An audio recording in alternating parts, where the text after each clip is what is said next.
চালক, মালিক, গ্যারেজ মালিক সহ সবাইকে আমরা আহ্বান করি যে ঐক্যবদ্ধ আন্দোলন। গত 11ই August Chattogram metropolitan police commissioner কার্যালয় থেকে একটা গণবিজ্ঞপ্তিতে আমরা দেখলাম চট্টগ্রাম মহানগরে এই ব্যাটারি চালিত যানবাহন চলাচলের উপরে নিষেধাজ্ঞা দেওয়া হয়েছে এবং যাত্রীদের চলাচলের জন্য নেতিবাচক প্রচারণা চালানো হচ্ছে। বিজ্ঞপ্তিতে যানজট, ড্রাইভিং লাইসেন্স না থাকা, অল্প বয়সীদের যারা গাড়ি চালানোর বিষয়ে উল্লেখ করা হয়েছে।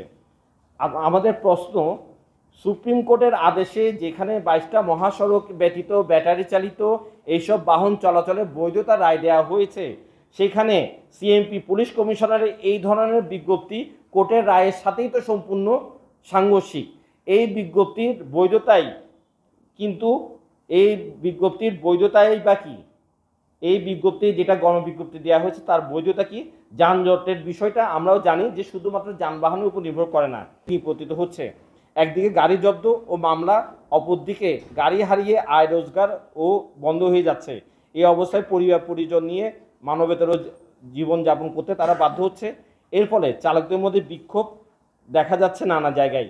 এই গাড়িগুলো 21 দিন ধরে আটক রাখার ফলে শুধু নয়, 750 টাকা রেকার বিলের সাথে অতিরিক্ত 2500 টাকা পর্যন্ত এখানে জরিমানা করা হচ্ছে।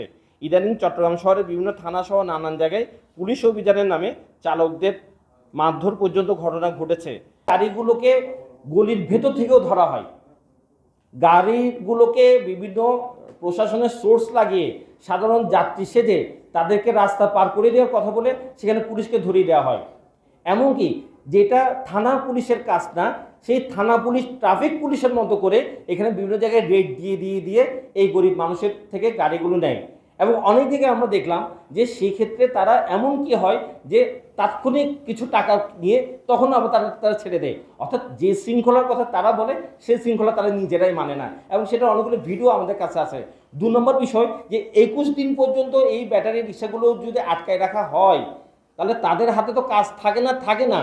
যে ব্যাটারিগুলো এখানে থাকে একটা দাম 14-15 হাজার টাকা, সেগুলো সব নষ্ট হয়ে যায়। তাহলে কারো যদি শৃঙ্খলার অভাব হয়, ঘাটতি হয়, আপনাদেরকে শাস্তি দিতে পারেন, মামলা দিতে পারেন, কিন্তু তার গাড়ি সেটা নষ্ট করার অধিকার তো আপনাদের নাই। সেটা তো কেউ চাইলেও নষ্ট করতে পারবে না। ফলে তার সম্পদ নষ্ট করে দেওয়া এটাও কিন্তু এক ধরনের অপরাধ, ফলে সেটা করে দেওয়া হচ্ছে। এবং যেটা আমরা জানি যে 750 টাকা যেটা রেকার বিল আছে, সেই রেকার বিল সেটা 2500 টাকা একটা জরিমানা দেওয়া হচ্ছে ট্রাফিক কথা বলে। এটা বাংলাদেশে কোথাও নাই, এবং এটার জন্য তারা স্ট্যাম্প দিচ্ছিল। কিছুদিন তারা স্ট্যাম্প দিচ্ছে, এখন আর স্ট্যাম্প পর্যন্ত দেয় না। অর্থাৎ যেখানে যেমন তেমন করে এই শ্রমিকদেরকে ঠকানো, হয়রানি করা, এই ধরনের কাজগুলো তারা করছে। এটা কখনোই একটা গণতান্ত্রিক শাসন হতে পারে না, একটা জনবান্ধব পুলিশের কাজ হতে পারে না, যেটা এখন এই চট্টগ্রামের মধ্যে করছে বলে আমরা দেখছি। বলে আমরা মনে করি এইভাবে এই হয়রানি জুলুমগুলো ঘটছে।